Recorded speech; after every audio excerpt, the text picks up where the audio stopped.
ચલો પ્રયત્ન કરોના દાખલા પાના નંબર 83 પર ₹15,000નું 5% પ્રતિ વર્ષ વ્યાજ લેખે 2 વર્ષનું વ્યાજ અને વ્યાજ મુદ્દલ શોધો. શોધવાનું શું છે? વ્યાજ શોધવાનું છે ને વ્યાજ મુદ્દલ શોધવાનું છે.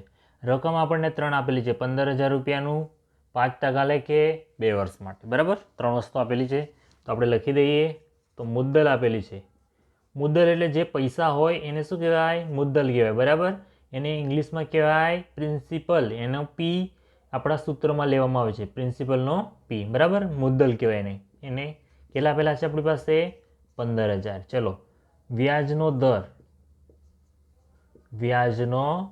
વ્યાજનો દર હંમેશા ટકામાં આપેલો, બરાબર. એ ટકામાં આપેલો એટલે આપણે સમજી લેવાનું કે શું છે? વ્યાજનો દર. એને ઇંગ્લિશમાં કહેવાય રેટ. શું કહેવાય? રેટ. ને રેટનો આર લેવામાં આવે છે, બરાબર. એ છે 5%. અને મુદત. મુદત એટલે સમય. સમયને ઇંગ્લિશમાં કહેવાય ટાઈમ. એટલે ટાઈમનો ટી લેવામાં આવે છે. કેટલો છે? 2 વર્ષ, બરાબર. અહીંયા રૂપિયા લખી દેવાના, બરાબર. 15,000 રૂપિયા વ્યાજનો દર, મુદત. ચલો હવે સૂત્ર છે એસઆઈ. એસઆઈ એટલે કે સિમ્પલ ઇન્ટરેસ્ટ, એટલે કે સાદું વ્યાજ. સાદું વ્યાજનું સૂત્ર છે પી ગુણ્યા આર ગુણ્યા ટી છેદમાં 100, બરાબર. સિમ્પલ ઇન્ટરેસ્ટ એટલે કે સાદું વ્યાજ. સાદું વ્યાજ શોધવાનું સૂત્ર શું છે? પી ગુણ્યા આર ગુણ્યા ટી છેદમાં 100. ચલો પી આપેલા છે આપણને 15,000. આર એટલે કે વ્યાજનો દર. આર રેટ કેટલા છે? 5 છે. અને ટી એટલે મુદત. મુદત કેટલી છે? 2 વર્ષ છે. છેદમાં 100. ચલો આ શૂન્ય, આ શૂન્ય, આ શૂન્ય, આ શૂન્ય. કેટલા રહ્યા? અહીંયા રહ્યા 150. અને આ કેટલા છે? 5 દુ 10. એટલે કે કેટલા થાય? એક શૂન્ય જ ઉમેરવાનું રહ્યું 150માં. એટલે કેટલા થયા? 1500 થયા. 1500 શું થયું? Simple interest. એટલે કે શું કહેવાય? સિમ્પલ ઇન્ટરેસ્ટ એટલે એને કહેવાય વ્યાજ. વ્યાજ કેટલું મળે છે આપણને? 1500 મળે છે, બરાબર. તો આપણે વ્યાજ શોધી લીધું. હવે શું શોધવાનું છે? વ્યાજ મુદ્દલ શોધવાનું રહ્યું. ચલો વ્યાજ મુદ્દલ બરાબર વ્યાજ વત્તા મુદ્દલ, બરાબર. ટૂંકમાં વ્યાજ વત્તા મુદ્દલ. વ્યાજ કેટલું છે આપણી પાસે? 1500 રૂપિયા છે. મુદ્દલ કેટલી છે? 15,000 છે, બરાબર. આ શૂન્ય, આ શૂન્ય, આ શૂન્ય એટલે કે 2 શૂન્ય મૂકી દો. ચલો પછી કેટલા છે? અહીંયા 5 છે, અહીંયા શૂન્ય છે એટલે 5. હવે 5 અને 1 6. કેટલા થયા? 16,500. વ્યાજ મુદ્દલ કેટલું મળશે? 16,500 મળ્યું, બરાબર. વ્યાજ મળ્યા 1500, વ્યાજ મુદ્દલ મળ્યું 16,500. પ્રયત્ન કરવાનો દાખલો છે પાના નંબર 86 પર. ચલો ₹8,000 પર, જો પહેલું આપ્યું છે ₹8,000, બરાબર, પર 5% પ્રતિ વર્ષ વ્યાજ દરે 2 વર્ષ માટે ચક્રવૃદ્ધિ વ્યાજ શોધો. આપણને ચક્રવૃદ્ધિ વ્યાજ શોધવા માટે કીધું છે. સાદું વ્યાજ આગળ જે દાખલો જોયો એ સાદા વ્યાજનો હતો. અહીંયા વાત છે ચક્રવૃદ્ધિ વ્યાજ, બરાબર. તો સાદા વ્યાજ અને ચક્રવૃદ્ધિ વ્યાજ બંનેમાં સૂત્રો અલગ આવે છે. ચલો પહેલાં આપણે આપણી પાસે જે માહિતી છે એ લખી દઈએ. તો આપણી પાસે શું છે? મુદ્દલ આપેલી છે. મુદ્દલ કેટલી છે? મુદ્દલને ઇંગ્લિશમાં શું કહેવાય? પ્રિન્સિપલ. પ્રિન્સિપલનું પી લેવામાં આવે છે, બરાબર. પહેલો પી, કેપિટલ પી વર્ષે દર્શાવવાનું છે આપણે. કેટલા છે? 8,000 રૂપિયા. ચલો હવે શું છે? વ્યાજનો દર. ચલો વ્યાજનો દર એટલે કે રેટ. રેટ પરથી આપણે શું લઈએ છીએ? આર લઈએ છીએ. એ કેટલા છે? 5%. મુદત. મુદત એટલે સમય. સમયને શું કહેવાય? ઇંગ્લિશમાં ટાઈમ કહેવાય. કેટલો છે? 2 વર્ષ, બરાબર. 2 વર્ષ. ચલો હવે આપણું સૂત્ર છે ચક્રવૃદ્ધિ વ્યાજ માટે, બરાબર. ચક્રવૃદ્ધિ વ્યાજ માટેનું સૂત્ર પેલા સૂત્ર કરતાં અલગ છે. અહીંયા સીધું શું મળે? ચક્રવૃદ્ધિ વ્યાજ મુદ્દલ, બરાબર. એ બરાબર પી કૌંસમાં 1 વત્તા આર છેદમાં 100 અને આખાની n ઘાત, બરાબર. આ શું? એ શું દર્શાવે છે?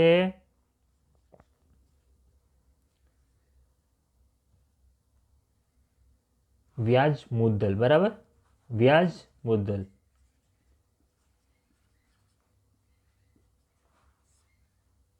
જ્યારે આપણે સાદું વ્યાજ શોધીએ ત્યારે ખાલી આપણને વ્યાજ મળે, બરાબર, ને પછી આપણે વ્યાજ અને મુદ્દલને ઉમેરીને વ્યાજ મુદ્દલ શોધતા હોઈએ છીએ.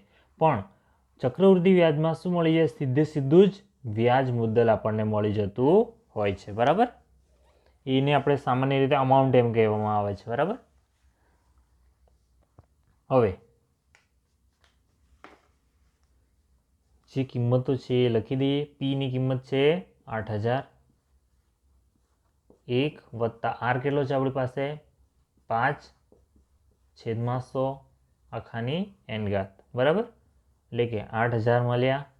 હવે અહીંયા કેટલા? 100 એકુ 100. આનો ગુણાકાર આની સાથે કરવાનો, બરાબર. 100 એકુ 100 વત્તા 5 અને આખાના છેદમાં 100. હવે એની કિંમત આપણે મૂકી નહીં. એની કિંમત કેટલી છે આપણી પાસે? 2 છે, બરાબર. આખાની 2 ઘાત બરાબર શું થશે? 8,000. અહીંયા સરવાળો થઈ જશે. 100 અને 5 કેટલા થઈ જશે?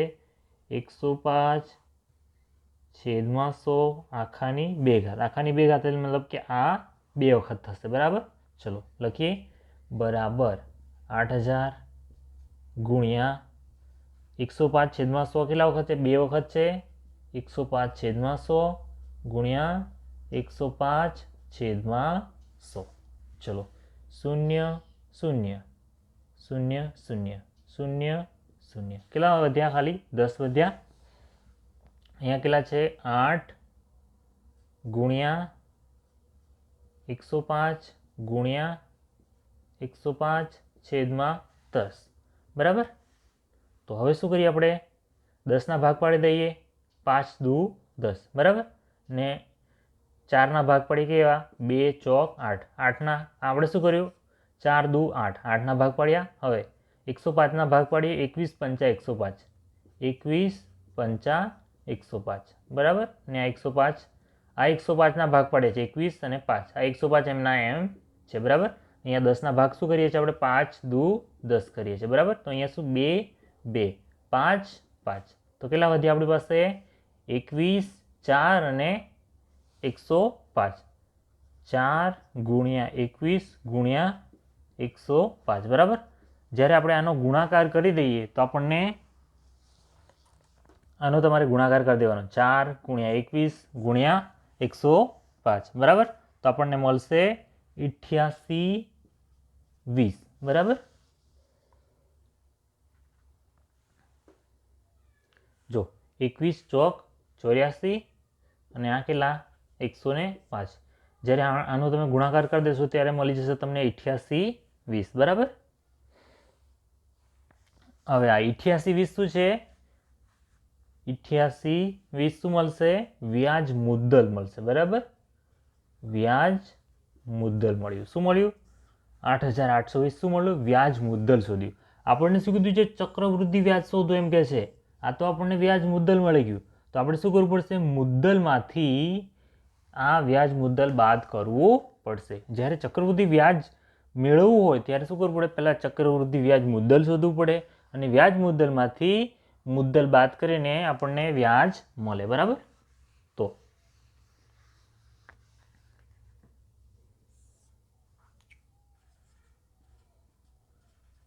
ચક્રવૃદ્ધિ વ્યાજ બરાબર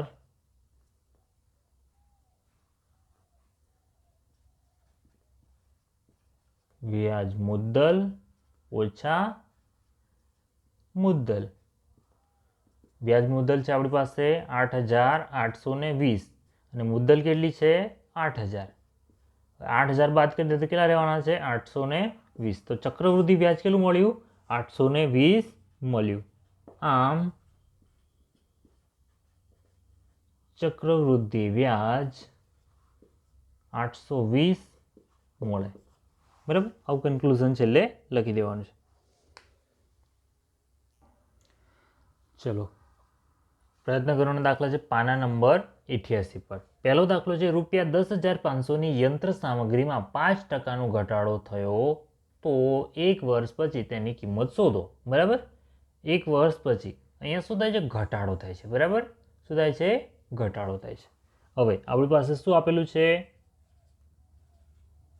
મુદ્દલ આપેલી છે. મુદ્દલ એટલે P, પ્રિન્સિપલ કેટલા છે 10,500. હવે ઘટાડાનો દર છે કેટલો 5%, બરાબર. અને મુદત કેટલી છે? મુદત એટલે ટી કેટલો છે 1 વર્ષ. હવે ઘટાડો છે એટલે આપણે શું કરીએ?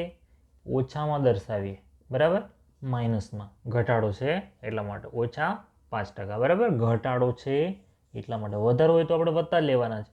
ઘટાડો છે એટલે ઓછા 5% લઈએ છીએ, બરાબર. હવે સૂત્ર આપણું એ બરાબર પી કૌંસમાં 1 વત્તા આર છેદમાં 100 આખાની n ઘાત, બરાબર. તો એ બરાબર પી કેટલા છે આપણી પાસે? 10,500 છે. હવે એક આર કેટલો છે? ઓછા 5% છેદમાં 100. અને n એટલે કે વર્ષ કેટલું છે આપણી પાસે? 1 વર્ષ છે, બરાબર.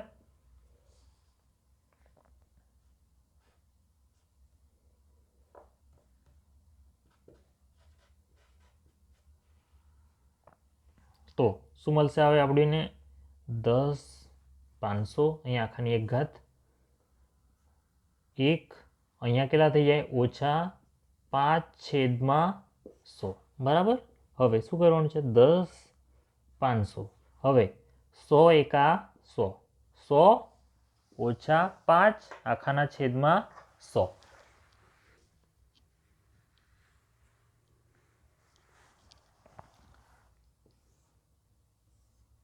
આગળ 10,500 કૌંસમાં 100માંથી 5 બાદ કરીએ તો કેટલા રહેશે? 95/100. ચલો, 0 આ 0 આ 0 આ 0 કેટલા રહેશે? 105 ગુણ્યા 95, બરાબર. આનો ગુણાકાર કરી દેવાનો 105 ગુણ્યા 95 એટલે તમને મળી જશે 9,975. 9,975, બરાબર. આ શું થઈ ગયું આપણને?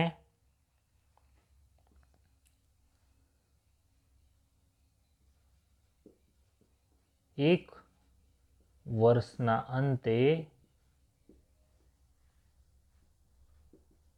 યંત્ર સામગ્રીની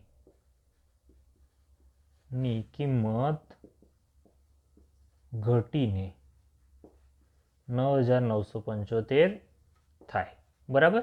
10,500ની વસ્તુ હતી અને ઘટીને કેટલા થઈ ગયા? 9,975, બરાબર. તમે આને બીજી રીતથી પણ ગણી શકો, બરાબર. પણ બીજી રીતમાં શું હોય? અહીંયા મુદત અહીંયા 1 વર્ષ માટે એમ કીધું છે, બરાબર. જ્યારે 2 વર્ષ હોય ત્યારે એ કામ લાગશે નહીં. બીજી રીતે કેવી રીતે ગણાય? તો બીજી રીતે ગણવા માટે સીધું શું કરવાનું? આપણે 10,500ના 5% કરી દેવાના. તો 10,500ના 5% એટલે કે 10,500 ગુણ્યા 5 છેદમાં 100. 2 શૂન્ય જતા રહ્યા. 105 ગુણ્યા 5 એટલે કેટલા મળી જાય? 150. 500 અને પાછું 25, 525. હવે શું કરવાનું? 10,500માંથી બાદ કરી દેવાના. 10,500 ઓછા 525 એટલે કેટલા મળી જશે આપણને? 9,975, બરાબર. સીધા જ મળી જાય જો આપણે 10,500ના 5% કરી દઈએ તો. પણ આ છે ને 1 વર્ષ માટે આપણને સારી રીતે લાગુ પડે, બરાબર. જ્યારે 1 વર્ષ ઉપર આપેલું હોય ત્યારે ફરી આપણે ગણતરી કરવી પડે, જ્યારે આમાં ગણતરી લાંબી થઈ જાય, બરાબર. તો 1 વર્ષ માટે આ રીતે ગણી શકાય. બીજા નંબરનો દાખલો છે આપણી પાસે. એક શહેરની હાલની જનસંખ્યા 12 લાખ છે, બરાબર. શહેરમાં કેટલા લોકો? 12 લાખ લોકો રહે છે. તેમાં પ્રતિ વર્ષ 4%નો વધારો થાય છે, બરાબર. નવા બાળકો જન્મે, બરાબર. એટલે શું થાય? સંખ્યા વધે, બરાબર. અથવા તો બીજા નવા લોકો ત્યાં આવે ત્યારે, બરાબર. તો 4%નો વધારો થાય છે. 2 વર્ષ પછી શહેરની જનસંખ્યા શોધો. 2 વર્ષ પછી કેટલા લોકો શહેરમાં હશે જો 4%નો વધારો થાય છે? તો આપણે શોધવાના છે. તો આપણી પાસે શું આપેલું છે? તો પહેલાં તો આપણને મુદ્દલ આપેલી છે. મુદ્દલ પી બરાબર છે આપણી પાસે 12 લાખ. બરાબર. આગળ દર કેટલો છે? દર એટલે કે આર. આર બરાબર છે આપણી પાસે 4% છે. પછી મુદત કેટલી છે? તો મુદત એટલે કે ટી 2 વર્ષ છે. હવે